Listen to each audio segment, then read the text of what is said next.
I'm Andy Phucas from McKendree United Methodist Church. I'm the host site director there, and I'd like to share some of our distribution processes with you.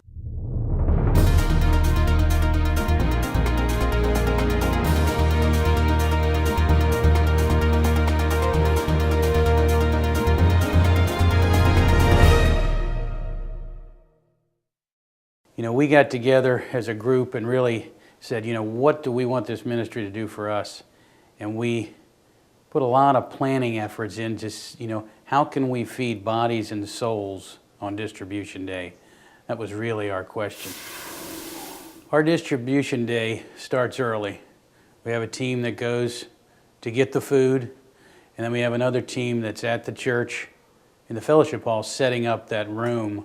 As we've already predetermined where we want things. They'll make sure everything's in its place. Our signage is placed out. We have signs. It's critical to have signs at the street. We have signs on campus, directional signs to our entrance for Angel Food. Once the trailer gets there, we have another crew that is going to unload the trailer and we do another inventory on site. We've done it at the warehouse, now we're doing another inventory on site, and we have volunteer team leaders that are in charge of that to make sure we've got every box we say we have. After that time period is one of the most critical parts of our distribution. We will have a volunteer meeting just before we open, just to update all the volunteers on the ministry and where we are, and then we'll have some praise and prayer time. It's powerful. We do that right before we open the doors to let the customers come in and to put us in that mindset that Christ would want us to be in. Our next critical volunteer position is what we call our entrance greeters. These, we usually use a couple folks that will make sure that they're outside the fellowship hall. They're watching for customers coming towards the fellowship hall to make sure we've got an Angel Food client, and then they will assist those people into the fellowship hall and direct them to our check-in table. Once the customer gets to our check-in table, this is a critical point where we're actually confirming the customer's order by using their name in our order sheet, and at this check-in table is when the customer is introduced to what we call our shepherds. And our shepherds are a critical part of our ministry at Angel Food on Distribution Day. They are going to be with that customer throughout the whole transition of picking up their food, checking out, and then back out to their car and loading the car. That shepherd will be with that client at all times while they're in our facility. The next step in the process, once this shepherd introduces him or herself to the client, they will then go over to we affectionately call the Gatekeeper.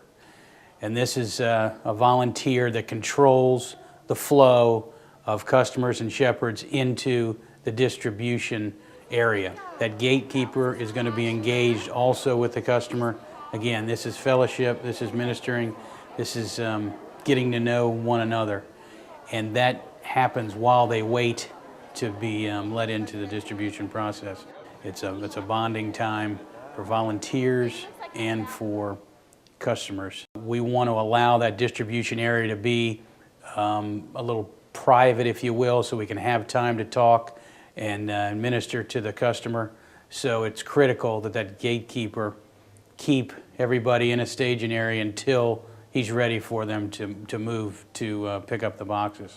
They'll also have a runner will come and meet the customer and the shepherd, and he then will follow them through the process and carry the boxes. Our customers do not touch the boxes.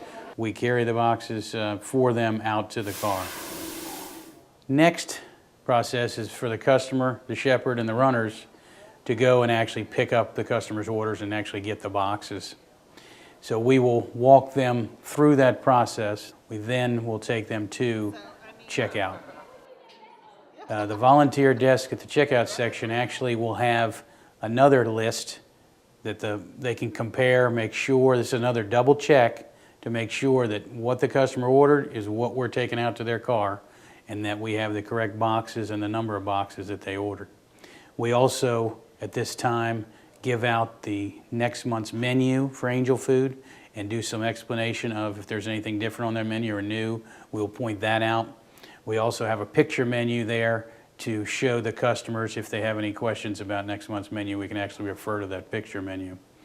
We also have church information available to hand out to the people that are non-parishioners coming through the distribution process, and we'll have information on local food cooperatives if there's additional assistance that may be needed. And now finally, as we've gotten through checkout and we know we've got all the right boxes, we're then going to our last station that's inside the fellowship hall, and that is our prayer station. And we have prayer force there to pray over the food and to pray over the customers. And we have a prayer request box that if they would like to add additional prayer requests, they can write that down at that time and put it in the box. And our prayer force will take that after we close and pray for those needs. At this point, we're going to leave the fellowship hall. We've got the shepherd, the customer, and the runner carrying those boxes out to the customer's car. Again, another opportunity to minister to these people is in the parking lot. Through this process, we've developed a relationship and hopefully some trust and learned more about each other. And then as they get out to the car, we can talk and maybe answer any other questions in the privacy of the parking lot. In closing, I'd like to tell you that this ministry, even though it sounds very complicated, is not. We have people with hearts in this church that this is their favorite Saturday of the month. And I'm not sure what they do without it. We also have realized over the past year that it's been a huge outreach and evangelistic tool for this church. We have new members coming in from McKendree because of Angel Food, because of the love we've shown at Distribution Day. They've come back and joined the church. That right there is a powerful testament of how powerful this ministry, this food ministry can be. I'd also like to say that our volunteer group we've got youth involved to the seniors. Everybody in the church is involved. They said we couldn't get youth on 7:30 Saturday morning to be at church. They're there every month, and they're there working with their hearts. It's changed our whole outlook on what we do as a church to minister to our local community.